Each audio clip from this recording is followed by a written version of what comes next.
একদিন হঠাৎ করেই শুরু হলো টানা বৃষ্টি, থামতেই চাইছিল না। আকাশ কালো, বাতাস থমথমে। তৃতীয় দিন ভেঙে গেল নদীর পার। ভয়ঙ্কর বন্যা এসে ঢুকে পড়ল গ্রামে। রাকিব, মা, আমি শুধু ওদের শুকনো খাবার পৌঁছে দিব। সবাই তো খুব কষ্টে আছে। মা। তুমি একা যাবে? কিন্তু বন্যা তো খুব ভয়ঙ্কর।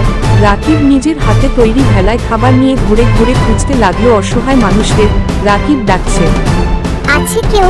আমি রাকিব, খাবার এনেছি। অনেক বৃদ্ধ, শিশু, অসুস্থ মানুষ রাকিবের সাহায্যে বেঁচে গেল। বৃদ্ধ লোক, আল্লাহ তোকে ভালো করুক বাবা। আমরা অনেক জানি কিছু আমরা হারিয়েছি, হয়তো কিন্তু সাহসী রাকিব আমাদের আশার আলো দেখিয়েছে। সাহস আর ভালোবাসা থাকলে বয়স কোনো বাধা না। রাকিব তার হৃদয়ের সাহস দিয়েই সবার পাশে দাঁড়িয়েছে। ভিডিওটা যদি ভালো লাগে তাহলে অবশ্যই চ্যানেলটা সাবস্ক্রাইব করবেন, লাইক, কমেন্ট এবং শেয়ার করতে ভুলবেন না।